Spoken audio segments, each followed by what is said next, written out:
Welcome to Waiting on the Trade, a comics book club for people who can't keep up with monthly comics. I'm Matt Ledger. I'm Patrick Fitzgerald Fleck. And I'm Simon Payne. This month, we're talking about Far Sector by writer N.K. Jemisin, artist Jamal Campbell, and letterer Darren Bennett.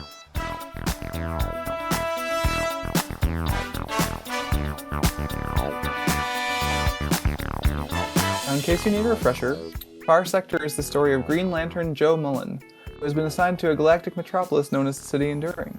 In the city, no one feels emotions, which is what makes a recent rash of violent crimes so shocking. As Jo investigates these crimes, she discovers that the city's history, people, systems, and politics are more fraught than she imagined, and that they might all be coming to a head. It's a good book. Had fun. Do you need emotions to kill someone? Hey, so here, we gotta talk about that, I guess, but first let's welcome Simon. Oh yeah, Simon, hey, welcome back. Simon, thanks for coming on. Hey, thanks for having me. Simon, hypothetically, do you think you need emotions to kill people? No, psychopaths do it all the time. I was thinking by the end of the book, I was like, yes, crimes of passion and things exist where people get mad or upset or whatever, and that happens. But also, I feel like emotions keep us from killing people a lot of the time. Right? Yeah, Yeah. like fear of consequences is an emotion, yes. Also, like Yeah. we see like how cold and calculating Marth is in that scene where they're like coming back to the council and he's like, "Hey, guard, I know about your AT-AT boyfriend. How would he feel about the fact that you like that dude has gotten people killed before? Let's be real." Like, Well, that dude is also on the blocker drug, so well, that's what I'm saying is like Marth well emotionally stunted or whatever, like ordered the riot police to fire on the rioters too during that right. riot. Like Yeah. the fact that there are no murders is a little like it does break down a little bit. Well, they're also Like just people would emotional. murder Like people everyone just was emotional to begin with. Like when they were describing the block and the fact that this is the council, and then they had that scene where like the AT-AT representative insults is about to the say meat captain, salad, which is a and she derogatory term blows that you up at probably wouldn't her, and use. just like, Yeah, and like so it's either and there's like one. just imagine what they would be like without emotional blockers. Like I don't. Okay, So for me, the way it Yeah. works, because I had put together this like list of notes for each issue to kind of like organize at least what happens in the plot chronologically, because we were talking before recording about how things like really heat up, especially in the end. It's hard to like make sure you know which event is like which events happen in which order, and like we're professional podcasters, so we need to do that. But like in my notes for issue 2, I wrote like basically that like the fact that they're a quote unquote emotionless society, just like it doesn't work for me. It's not what's happening in the book. Like the fact that whatever the emotion exploit does like inhibits their emotions or like tamps Mhm. them down, like that makes more sense to me and works. Because Yeah. like yeah, As I they're read it, so emotional throughout it. it felt more like Vulcans than like robots. Like Yeah. the emotions exist. They just don't express themselves as strongly or as easily as um, a human might without the drug that I can't Switch remember off. the name. Switch Switch off, Yeah. off, yeah. thanks.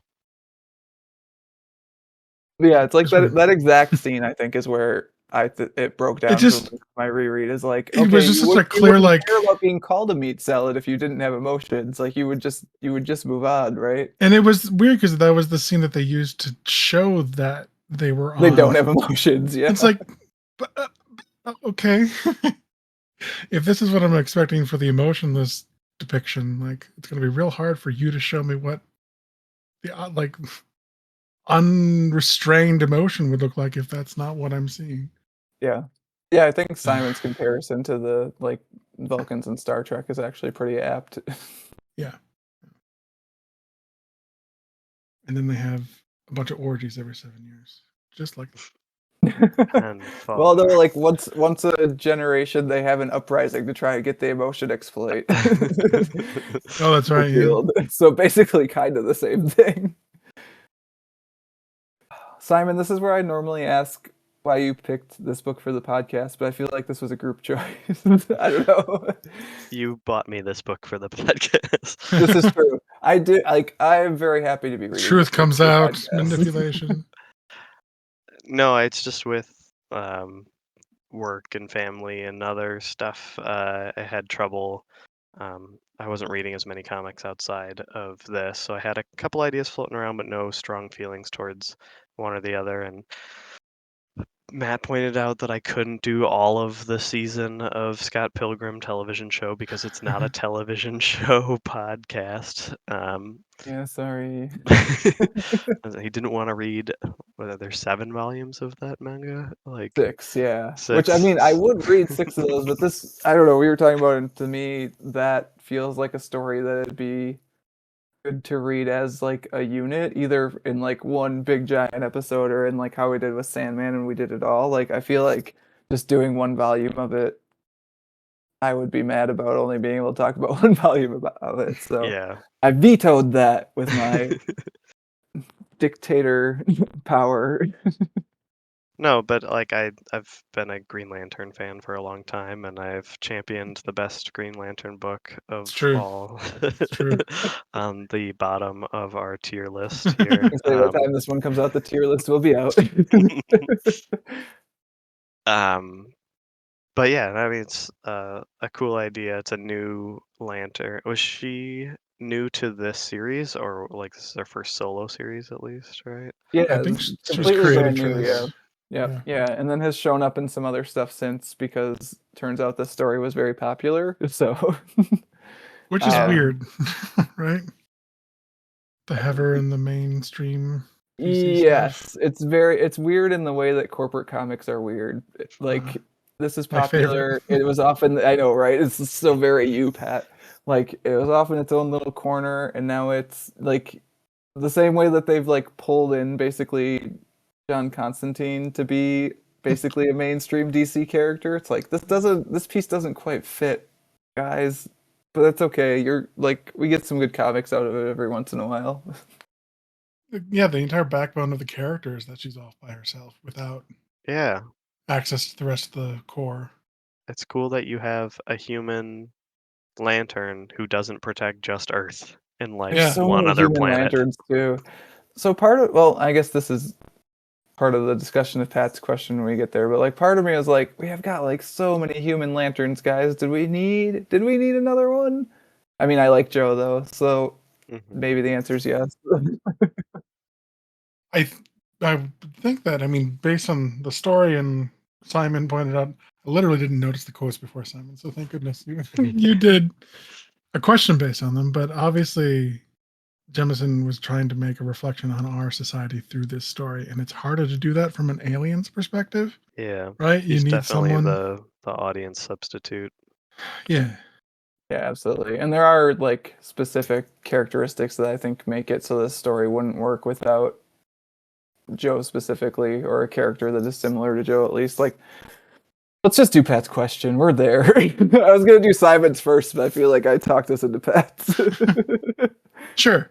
My question is, how would you compare Joe to the other Green Lanterns from Earth? We got to Yeah, start with the see, ring, right? yeah, Sure. the ring is very cool actually. Like I really enjoy this twist on the ring that N.K. Jemisin has come up with, where it doesn't need the power battery, instead like constantly recharges itself based on like Joe's own willpower, and her willpower is not like the quote unquote Jeff Johnsian like ability to overcome great fear. It's like the ability to persist despite great fear, Hmm. Yeah. which is so very cool. um like really interesting take on it. I do think it's funny that her actual Sojourner, Mhm. her full first name, is like maybe a little bit too on the maybe a little bit too on the nose for this No, character, no, but Pat, it's comic books, baby. It's superhero it's comic quite books. literally what she is what her name is. It's like, A wow, I'm bad glad you ended guy. up here. Pat, are you also a hater of Roy G. Bigelow, the Rainbow Raider? I'm glad she's living in a place that isn't her like birthplace and making she's literally a sojourner. But whatever. There's a Green Lantern villain whose name is Sinestro. Like I don't understand. I don't see your point. at I mean, no Sinestro also is point a like perfect in the name. core they're like, hey, should we keep an eye on this guy? Like I don't know. He's the best Green Lantern right now, so it's probably fine. Dude's pink and he's got a rockin' mustache. He's fine. I mean, also a throw to Sojourner Truth, I would imagine too, right? So Yeah. there's that. But yeah, Wait, Pat, what? you are Who's right. that? It is on the nose. Sojourner Truth from Wikipedia here, because I did do a quick look up. American abolitionist and activist for African American civil Oh, rights, women's rights, and yeah. alcohol temperance. So There you go. That's awesome. But anyways, back to my question. yes. So I do think the book doesn't work with the current Green Lanterns, which like if there's gonna be a new Earth Green Lantern or like a human Green Lantern, I guess, like you really gotta like justify it to me because there's like 7 of them now. Yeah, Hal, John, Guy, Kyle, Jessica Cruz, Simon Baz. Okay, let's go with 6 then, at least main ones. There's also Teen Lantern now, so there's that. What? We don't talk about that. Man. And anyways. I don't keep up the canon, so I don't know like who's around at any one given time. But yeah, like especially when they dip into other stuff with the Blackest Night and Brightest Day and like some of the glimpses you see of the Yeah. non-human lanterns, it's always so cool.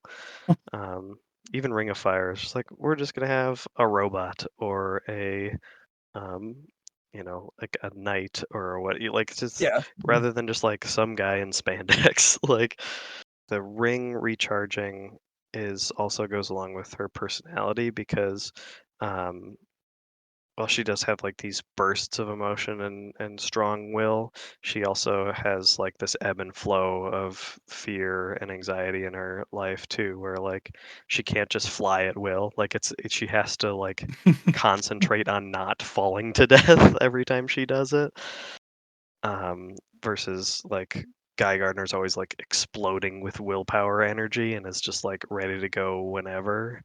And she has just a kind of slightly different approach than some of the other lanterns we've seen so far. I definitely Yeah. think with this and somewhat with Grant Morrison's The Green Lantern, I don't know if I was just being naive, but I never really thought of the Green Lanterns as a policing force, as cops. Oh But no, that's what they that's are. the whole deal, man. They're space cops.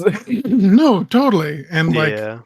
I think I knew that. It just never really like, I don't know, came to terms with what that meant. Yeah, because I mean, like, so much of the like Jeff Johnsian part of it is like, yeah, they're kind of space cops, but it's really just like a fantasy series. Like during Yeah, that era, like it's very much just like a goodies versus baddies right. fantasy It's series like more so. intergalactic threat as opposed to, I don't know. Yeah, as opposed to like police procedural, which a lot of this is.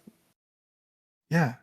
And I thought it was interesting that I would say that Joe doesn't like, but the other lanterns have always felt like they were like proud of the badge. Like they were always defending the core, or it was like they revolved around being a part of the Green Lantern Corps. That was such a major part of who they were.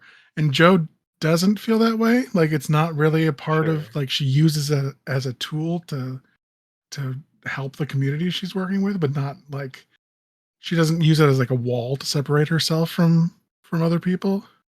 Yeah, Yeah, she uses her power and privilege as a means to do like good for the Yeah. people she's supposed to be protecting rather than like in itself like yeah, that kind of like I get a uniform and a ring and I get to be proud of this thing rather than like I'm proud of what I get to do with these tools. And I think that was probably part of the reason they chose not to have her fly around in a green bubble above everyone else. Like she's forced to use public transit or like yeah, taxi The services. taxis. taxis and subways. Yeah, So she's like one of the people as opposed to like Ask the an old alien lady to get her god down that's from a flying around. tree. Yeah. I think Yeah, that that was also great. fits with some of her like getting knocked down, getting back up again arc in this too. Like I think multiple times in this story, she's like kind of knocked down, and like the ring being completely out of juice sort of represents that too. But she's always slowly recharging at the same point too, and like gonna Mhm. come back and mess you up. So I think that kind of fits too. I do get like some shades of angry John Stewart, like when he's written angry a little bit in Joe. Like there's a little bit of the Hal Jordan bucking of authority, but like Hal every once in a while doesn't do that either. It's so weird because like all the other Green Lanterns have so many stories, so they have like there's various versions of all of them. Mm-hmm. So it's like kind of hard to compare that way. But like her constructs are I was very gonna much get like to her Kyle Rayner constructs, constructs. Yeah. Like they're very cool, artsy, mecha, like imaginative things like an actual artist would Yeah, draw or whatever. Like as opposed because to Hal and John's are more like mechanical, right? Like their vehicles, they're like sleek designs, and hers are more abstract and fluid and like, yeah, watercolor oil paintings or whatever, rather than like hard corners. yeah, Hal's are like very simple. Like it's a laser or it's a boxing Yeah. glove or it's like a giant jet turbine. Like there's Yeah, not like they're not like cool. They're dumb. And like John's I think are usually like more architectural now because they really lean into his like being an architect. So yeah, or more military even sometimes too. Like a lot of times he has like a green sniper rifle now because they started playing up his the military service aspect of him too. So in that way, like she also kind of compares to John in that they're both former military before becoming Green Lanterns. Mm-hmm. what hasn't this girl done? She has done a lot, right? Like Mhm. that's actually the page I have open right now in my browser because I have this one digitally, and like I've got the pages of her background from issue 5 because I was like, if I need to like run back through anything, Mm-hmm. it's probably that because there's so much stuff compressed into those like 5-6 pages. While we're on her constructs, we can talk about her uniform, her suit too, because it's got that cool retro vibe, like her big um, pointed rim sunglass kind of face That's a mask, construct, and which I think is great. Like she's willing Yeah. those yeah, on her. and her kind of like it's kind of like whatever the genre is called for like Power Rangers, that kind of like Mm-hmm. um, to Sentai, is that what it is? The Yeah. like 80s, early 90s Asian martial arts kind of thing, but like as if it were in the early 60s. Like everything's like sharp corners and also like smoothed out edges at the same time. Yeah, like the buttons up the side. Yeah, I feel like there's a lot of manga influence throughout too, like in her like some of her constructs obviously and like just the paneling too. Like a lot of the page designs feel very manga to me. She's got little like knuckle ridges for when she's Yeah. punching Yeah. people. Yeah, definitely one of the like coolest Green Lantern costumes for sure. Oh, and her ring itself, it's got like the filigreed kind of adornment to it, rather than just being like some of them are just The big flat chunky ring. rings. Yeah. Yeah. Yeah, slightly more intricate in the way that her ring is slightly more intricate, like rules wise too, I feel like. Mhm. I also like that her constructs are, and the intros to the issues are like pop culture-y, Mm-hmm. like since she is one of the younger or on the younger side of the lanterns, since she's newer, like when she goes to the digital world, she like makes a like auxiliary jack or like a jack and like jacks herself From the into the Matrix. Yeah. internet, Yeah. into the Matrix. Yeah, And they go full Matrix at the end of that issue too, like they're just wearing the yeah. like With black Morpheus. trench Yeah. coats. Yeah. Yeah, I Yeah, guess she I just think turns into Trinity. like Yeah. another key difference that I think is really important to the story too is that the actual conflict in this story is not solved by hitting it with a green boxing glove, like it's solved by talking. Yeah. Like, and I think that's really key. And like I like it when superhero comics especially do that because like a lot of superhero comics is just like wish fulfillment, beat 'em ups or whatever. But like at the end of the day, the message really should be that we're trying to aim for something better. Where big energy fist beat 'em ups don't have to happen. So I really appreciated that, and I don't think that's something you're as likely to see in one of your mainstream DC Green Lantern comics, where Hal Jordan's just gonna punch Sinestro again, right? We can also talk about how they incorporate like diversity into this book with, I think, without like kind of jamming it in too much, like without making it awkward and haphazard. Like Sure. you've got a woman of color with a rail thin, skinny body figure who has love interests of multiple genders and kind of the AI people are sometimes like kind of non-gendered or androgynous looking, and it's just all kind of representing every possible person you could in one comic book. That was pretty cool. Yeah, and Yeah. none of it's ham-fisted. Like it's all very nuanced. And I think that I don't know, obviously that shows like a level of depth of thought in the story and the characters and the world building too. Like as more and more layers of the city enduring like become unpacked from issue to issue, it's just kind of wild to think about how much work it must have taken to think about what this society has looked like over time and how it came to the point that it's at when we enter the story. Differences between each of the races too, which I guess maybe Yeah. dovetails us into my question. Look at you. Oh my god, we did it. We're professional podcasters. My No joke. God. I thought we were going to start with Simon's question when we just started this. Just hard zagged. It's going to do it last. Yeah, so my question was, which of the City Enduring's three alien races is your favorite and why? Um, I can take it first, I guess. I like the AT-AT. The AT-AT are cool. Yeah, I knew you'd say that. I don't know, like, I have this weird relationship with technology where I both fear and love it at the same time. So, like, watching I don't know, the stuff about being able to override people? No, don't you dare. Don't you dare ever override me. Yeah, I also like that the AT-AT, since they don't have like corporeal forms most of the time, and even when they do, they don't like eat and sleep and do stuff that like biological beings do. They have to sustain themselves on things besides food and water, which is intellectual property. Like The it's jokes memes. and memes and art and um, the more metaphysical things that aren't biological. So And I think that makes the central conflict of this story where it's like, "Hey, does this society actually need emotion to exist healthily?" Like, so much more potent when there's, like, a third of probably more, I guess, if the digital citizens actually, like, take up less space. I don't know what the actual yeah, breakdown is of, like, which race is, like, dominant population-wise.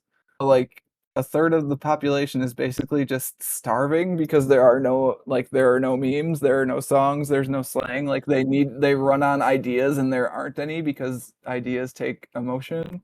Which again, like, there must be some sort of emotions because otherwise no one would do anything, right? It'd just be a planet of depressed people. So there's again, the exploit doesn't quite work as a concept, though it is it's a good tagline, I guess. It's easier to say than their emotions are dampened, but yeah. Well, it certainly slowed the production of those things. Like, why, why make things to enjoy when you don't fully enjoy them, enjoy yeah. them? And, like, can you even make those things if you don't have, like, the emotions to feel, I don't know, creativity or whatever? Which is kind of what like I have trouble with some of Marth's stuff. I guess we don't know how long ago he started taking the. No, he says he's been Switch doing it off for, like, ever, for basically. forever, yeah. Oh, okay.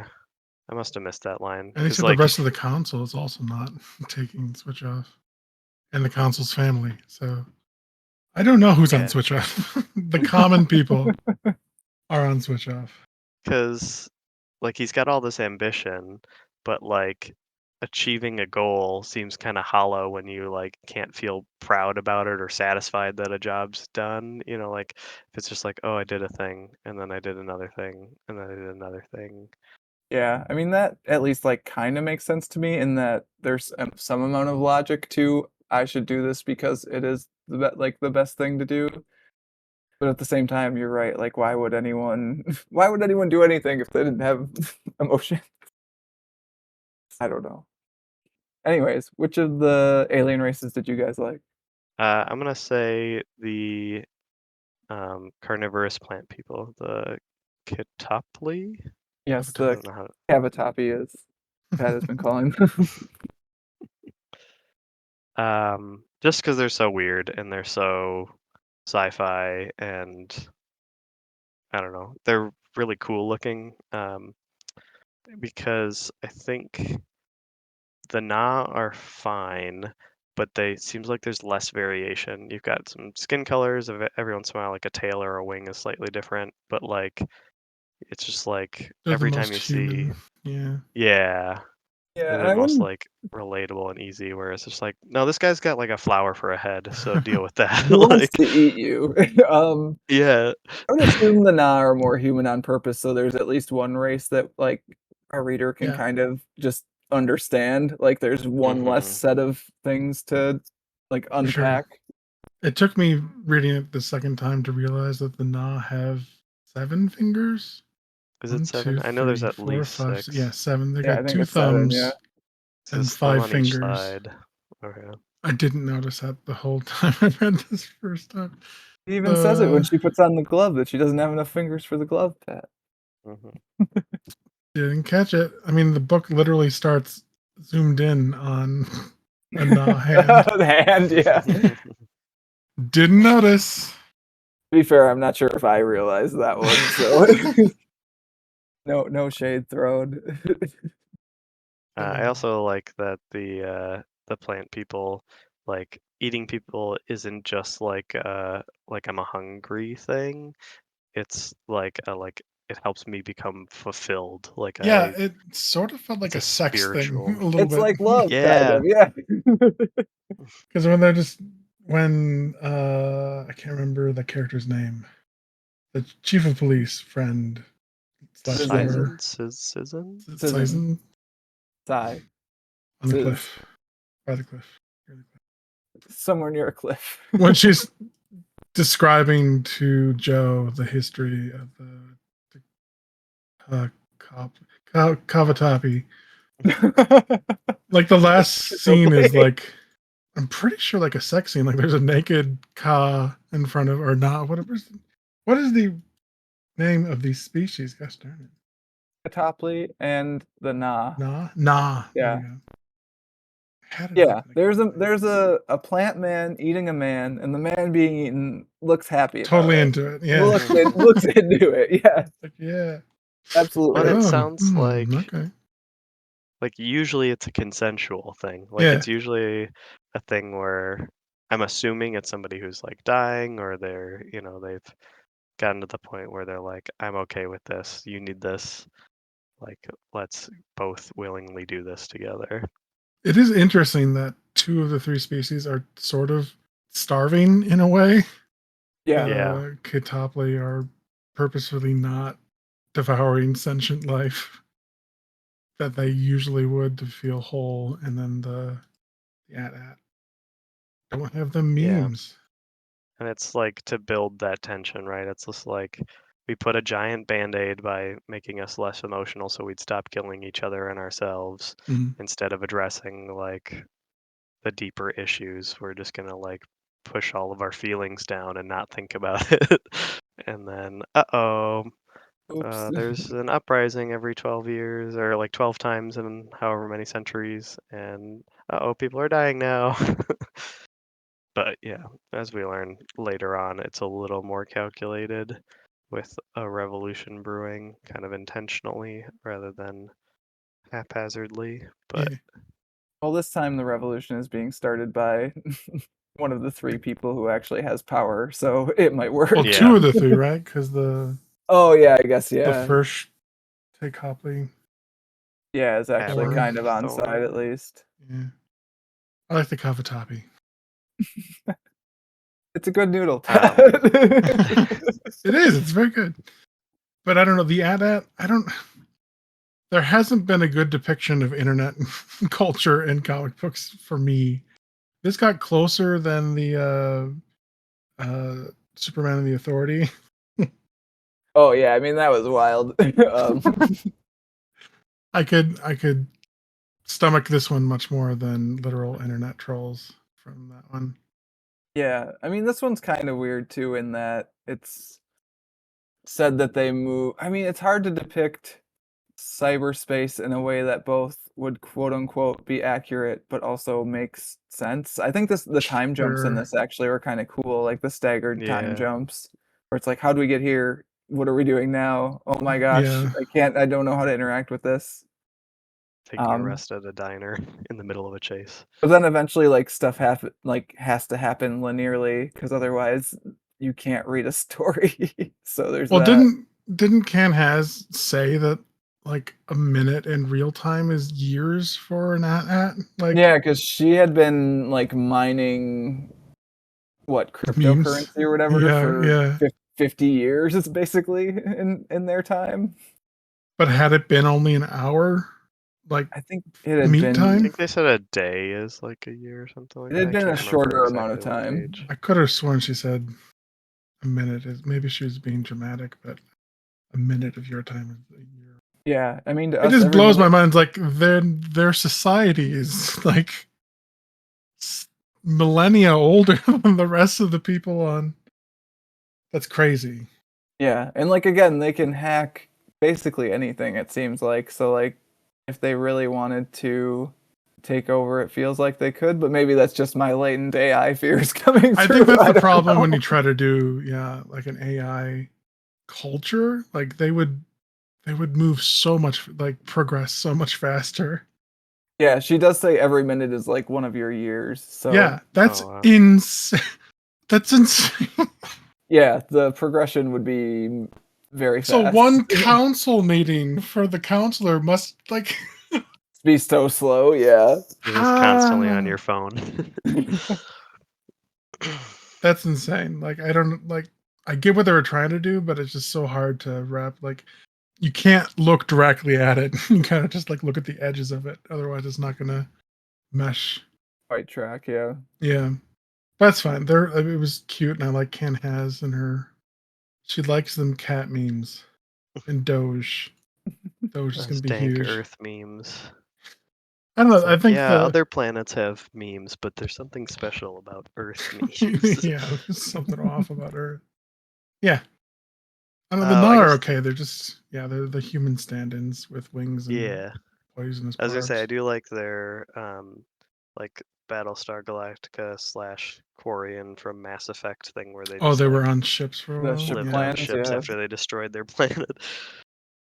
Yeah, I wish they sort of I mean, obviously there wasn't room in this because barely room for the story they were trying to tell, but like the one thing that I love about this, surprising probably no one, but is the world building. The No world that was way. built around this. It's crazy, right?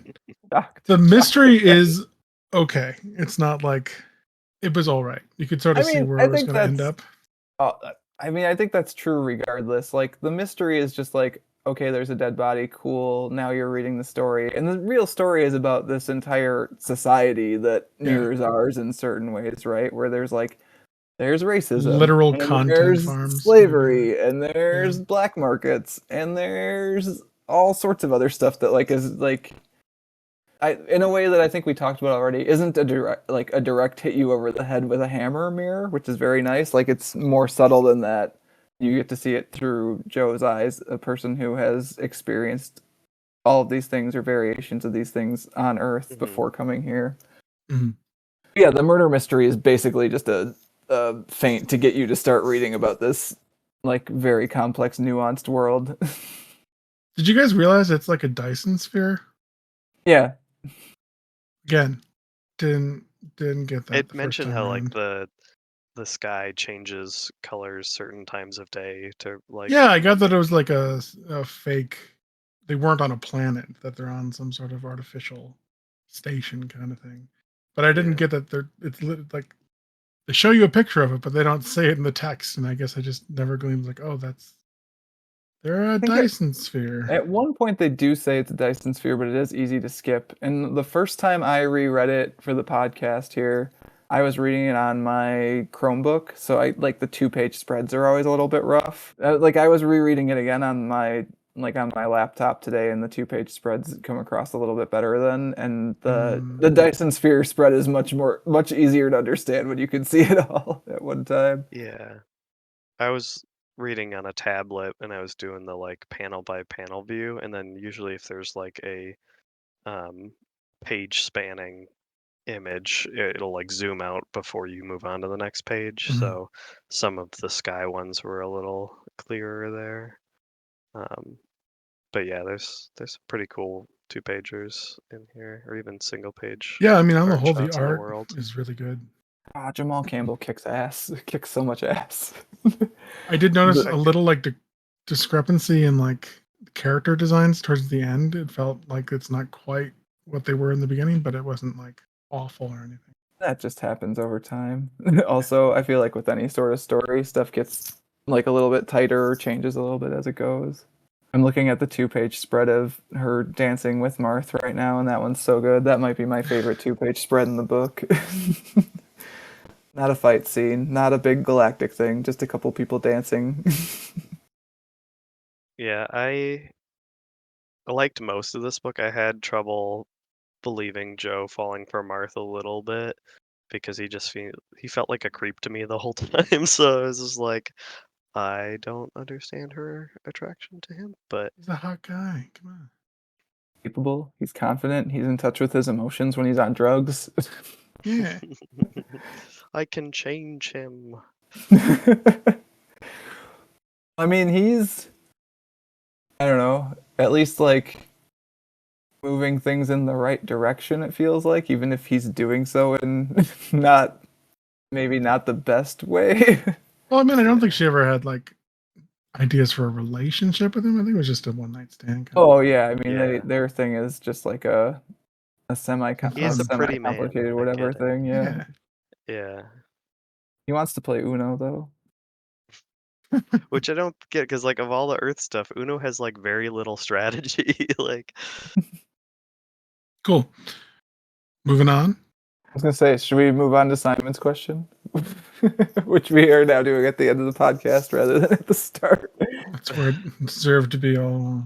all right. So like I said, I was reading on a tablet and really enjoyed the um, intros and outros of the issues because they have like the little like recap of what's been happening, usually with like a stylistic um,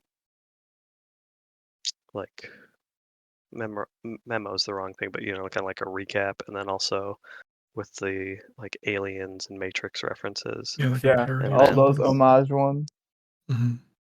featured among them is a quote, and they usually have to do something in that issue or in the story as a whole that Joe and the other characters are facing, and they're largely by.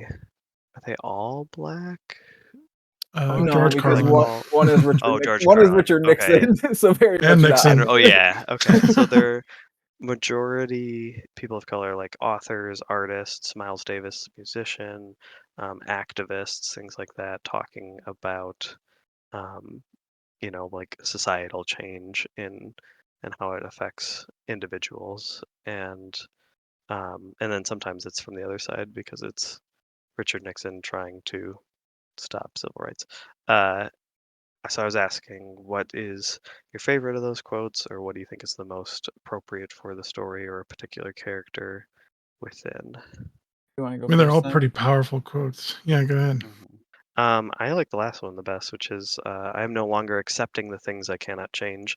I'm changing the things I cannot accept by Angela Davis, who is a feminist and political activist professor and active member of the Communist Party of the United States. So, um, yeah, just like, the mantra of like, what is it a prayer or is like the thing that like God give me the grace Yeah, it's definitely like a Christian religious thing, that saying. to like change the things I can, accept the things I cannot change, The and And just Christians like, know the which is wisdom to know which. the difference. Look at Yeah. us go. yeah, there we go, we got there. Good little Catholics. Um, Hey, Simon's a Lutheran. Oh, that's right. Sorry, Simon. Don't you bottle it in with us. Come on. um, And Angela Davis is just like, fuck that. Like, there are things that can and should be changed, and I can't accept pretending to be okay with them any longer. So that idea of to remove the passive side of it, to be active and to stand up for what you believe in is really characteristic of what Joe does in this story, and what some people are doing um, today with stuff like she said she's a proponent of things like the Occupy movement and boycott, divestment, and sanctions campaigns. So yeah, just like acting on what you believe in for the greater good. Yeah, I think that makes sense to me as being the one that sums up the story because it's last. Like the last issue probably does have the like let's sum up the entire story quote. I do also I don't know about you guys, but like reading this going into a what is going to be a very contentious year in 2024. Like right, so we're recording Yeah. this between Christmas and New Year's basically, which is part of why it was a little bit of a all right, let's reread it quick. But um like yeah, reading this like with people like votes being suppressed and like the people in Yeah. power trying to deny people the ability to change their society or like even like straighten things out. I don't like gonna be a rough year. So I mean, I think that I'm no longer accepting the things I cannot change. I'm changing the things I cannot accept. Quote is gonna be relevant soon. Well, maybe it won't. Hopefully, it won't be as relevant as it might be. I But mean, we're already kind of there. So Gerrymandering, and then with the AT-AT thing, they closed the yeah, I have to pay to the like corporealize yourself to get to the voting. So yeah. like it was in-person voting only. They got rid of any like their version of mail-in ballots. Hmm. Like, Yeah, there were a couple times I was directly reminded of Wisconsin politics in this. The first was like the Yeah. divide and conquer reference, which was like a good old shout out to Scotty Walker, one of many proponents of divide and conquer in politics.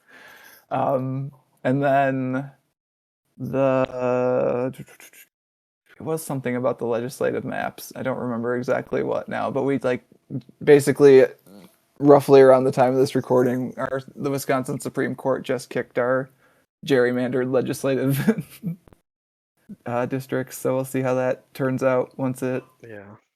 shakes out for real. We'll see if we get to the real Supreme Court, not the baby Supreme Court. But Yeah. Maybe get like a third-party service that isn't partisan to do a fair map based on where people actually live instead of based on who they vote for. yeah, we'll see. Yeah. Pat, what was your quote? It's rough because they're all really powerful quotes. They are. I mean, what resonated with me, it's stuff where three white guys talking about in a book Yeah, that I was obviously wondering if we were going to resonates talk with. about that too. It was like, this is one that I really enjoyed this book. I think it has a lot of really important things to say. I feel not completely qualified to do a podcast about it, and Yeah, it probably is worth acknowledging that. like these people Um, that are quoted have done such powerful things. And it's not, yeah, like you say, it's not really my place to like rank them. It's not what we're doing. We're just no, saying we're which not. one No, resonated with no, we're us. Yeah. absolutely not ranking them. The only No, no, ranking we no. ever do is on the anniversary And special there was a episodes. mistake, and I'm so sorry. I was right all along. Um, Um, the ones that really resonated with me, with what we're dealing with, what I'm dealing with our country and our politics. I mean, obviously George Carlin's bullshit is the glue that binds us as a nation, but also Octavia Butler's "In order to rise from its own ashes, a phoenix first must burn." yeah, that was near the top of my list for the one I would pick. Like, ugh, I don't know. I don't know how we move forward at this point. It's getting real messy, guys. Honestly, burning it down and seeing what we can build from, like, what does it mean to burn it down? I don't know. I'm sort of scared to find out, but I mean, I've been waiting for Civil War to Electric Boogaloo since like 2012. So right? I don't know what that, like. That's just, I don't know. I don't know. don't It's don't want scary. it. I would prefer to avoid it, but I don't know, man. But I was doing research for all these quotes to help me decide for Simon's question, and the information from Octavia Butler's book that this quote comes from, it's from Parable of the Talents is the book, which is part of was it Earth Seed? Yeah. But basically, the setting of the novel is set against the backdrop of dystopian United States. I'm just reading the Wikipedia now. Yeah. It's come under the grip of a Christian fundamentalist denomination called Christian America, led by President Andrew Steele Jarrett, seeking to restore American power and prestige and using the slogan, "Make America Great Again," which I can understand. That's a phrase that obviously would come up, but this is published in 1998.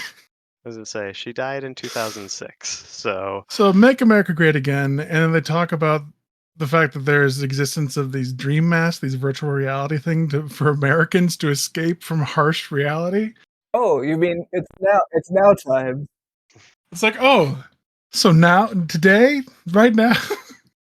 If you want to read the book about basically like some of that in real life, what did I just read recently? It was It's just yeah. yeah, it's a little real. It's really powerful that she like got it so right, but it's so sad that Why it's though? still Yeah. it's still so exactly what's happening. Oh, Survival of the Richest is talking about basically like the uber capitalist mindset of like, okay, we're just here to produce, and like anything that it's also like a transhumanist mindset too. So like basically as long as the math works out, everything you should do should be furthering humanity's goal to A, become more than humanity is currently now, and B, expand beyond Earth. Like that's the entire goal of these people with the quote unquote mindset, according to this guy who wrote the book.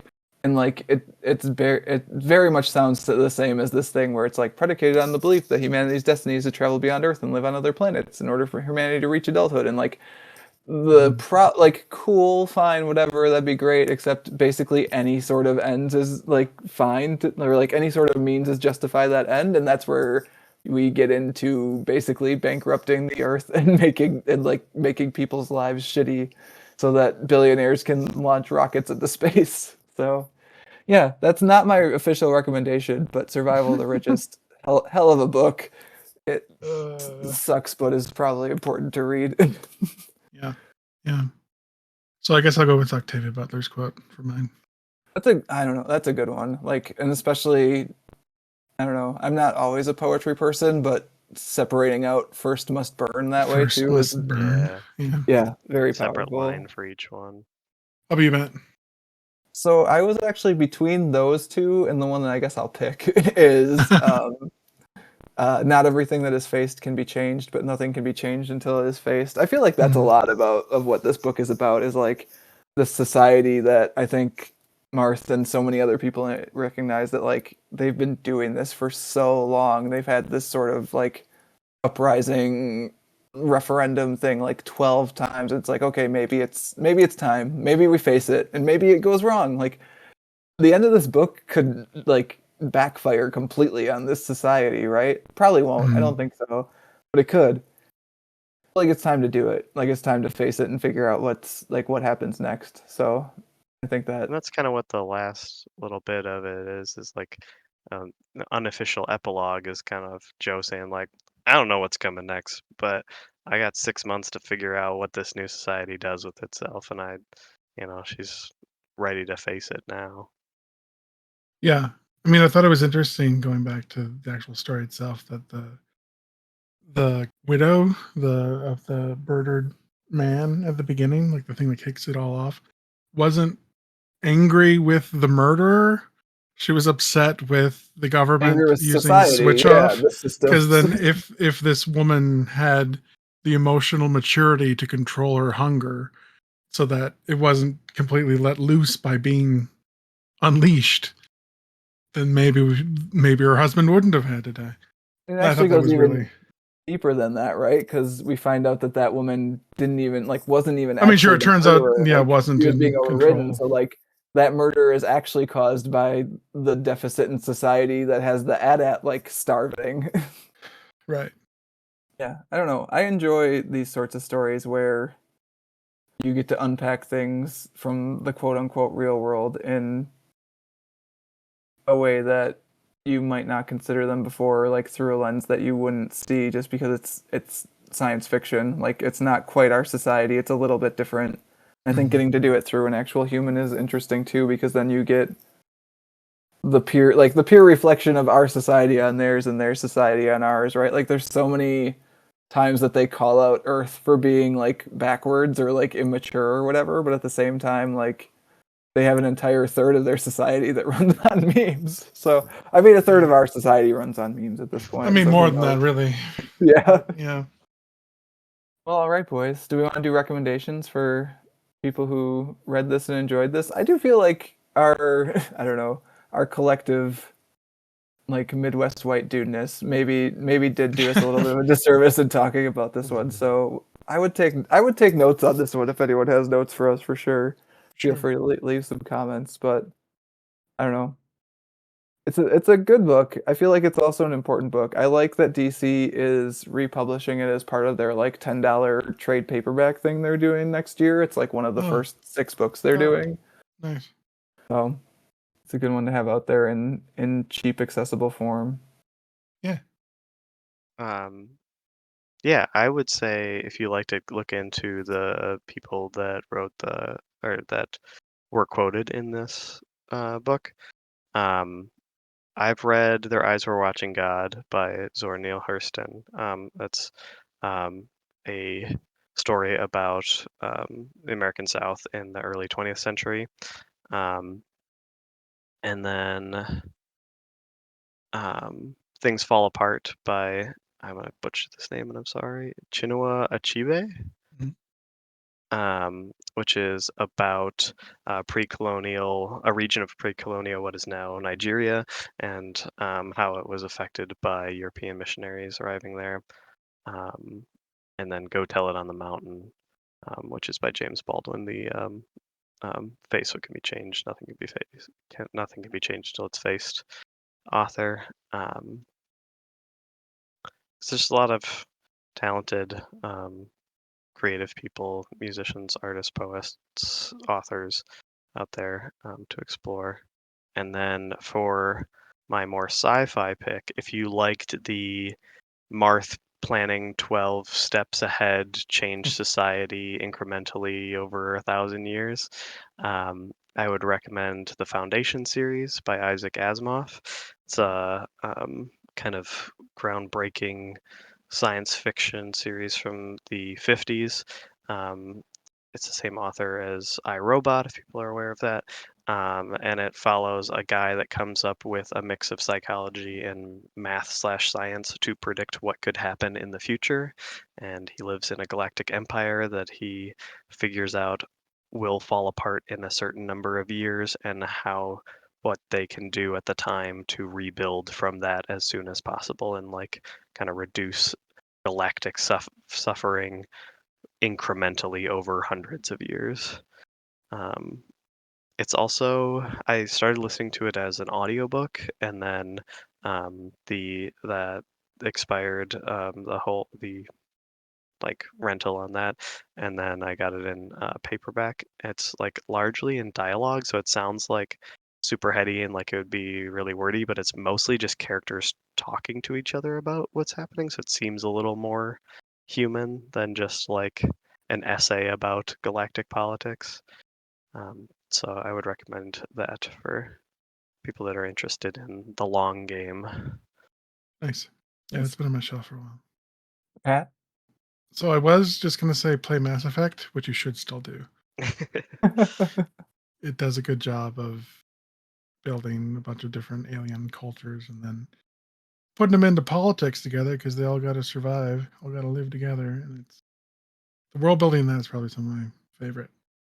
But Yeah, and the city enduring city yeah, is kind of like Citadel. the Citadel, Mhm. big massive place where all the aliens live. Very similar for sure. So that's a good one. But I would also suggest people look up Citizen Sleeper. It's another game, more narrative based. There's not combat in it. It's basically all dice rolls and dialogue choices. but it's very well written. It's near decrepit, like huge space station, and you are a android that's about to shut down. You got to rely on other people to help fund your recharge and repair. And it just tells a really good story about just trying to live and relying on others to do so. And I highly recommend it. Nice. I looked it up. It looks cool. Yeah, the art's really great. What about you, Matt? Oh, thanks, Simon. I really enjoyed The City We Became and its sequel, The World We Make, which are also by N.K. Jemisin. They're novels, not comics. Mhm. But they're basically about like a group of people who become the spirit of New York City, and they're fighting against basically like an other dimensional incursion that's trying to like rip out the city before it can be like quote unquote born, before it like formally materializes as a city. Like cities only like formally materialize once they have like a certain like weight of culture and population and stuff in this version of the world. And so this like kind of Cthulhu entity is basically attacking New York City, and these 5 or 6 avatars have to defend it and also figure out what it means to be like the living avatar of New York City. It's very cool in the same way that this book's world building is very cool, but it's also set in our world. So if the sci-fi here was like maybe a little bit much for you, that might be a little bit easier. Mm. But it also tackles a lot of like real world issues kind of in the same way too. Like it talks about how New York was basically like stolen property from Native Oh, Americans. So yeah, like that's the truth for lots of places. yeah, and I mean there's like things about how like I don't know, like the power of money, like because each of them can have like totem items they use. So like one of the guy's totem items is like literally just like throwing cash at people. So Nice. that's very cool. It's a good set of books. It was originally apparently supposed to be 3, but like N.K. Jemisin got into the second one and was like, it's too real. Like everything's too. Oh, Like I was writing about stuff that I didn't expect to like hit quite as hard, like Oh no. hit quite as hard as I imagined it hitting when I was planning out the book. So it ended up being 2 books, but it's still good. Would Nice. recommend them if you enjoyed the writing in this. So Yeah, I picked up the first of the Broken Earth trilogy I got it for a gift for Christmas actually. The 5th season, so hopefully okay. I've I'll enjoy that heard one. like I mean, obviously like it's got a lot of awards and apparently is good. I know a couple people who have bounced off that one. All right. I don't know. You'll have to let me know, but Well, I I know bought the that first. I didn't buy the trilogy because you yeah. never know. No, but like you'll have to let me know how that is, and then like I said, I really enjoyed The City We Became and Yeah. World We Make, and like they're very like I don't know, not easy reads, but like they're very like relatively straightforward reads, except for the other dimensional nonsense. Sure. All right, boys. I think that is going to do it for this month's discussion of Far Sector. As always, if you want to get in touch with Pat or myself, and again, we'd take notes on this one, you could email us at waitingonthetrade@gmail.com. You can also find more comics-related goodness at mattreadscomics.com. Simon, thanks for being shoehorned into reading this book that I bought you. it was my pleasure. Yeah, thanks for having me. I always love talking comics and just hanging out with you guys. So I will continue to petition you for a Scott Pilgrim It'll happen. series that Got I have to. to be on every episode. And Hey man, we need a new like long form reread series. So It's true. if in the you pitch that before Mike successfully pitches Attack on Titan, I know which one I would pick. I don't know if I want to read all of Attack on Titan. Good lord. all right, One Piece. All right, it's 20 Oh some my years, God. 25 years old. There's thousands of issues.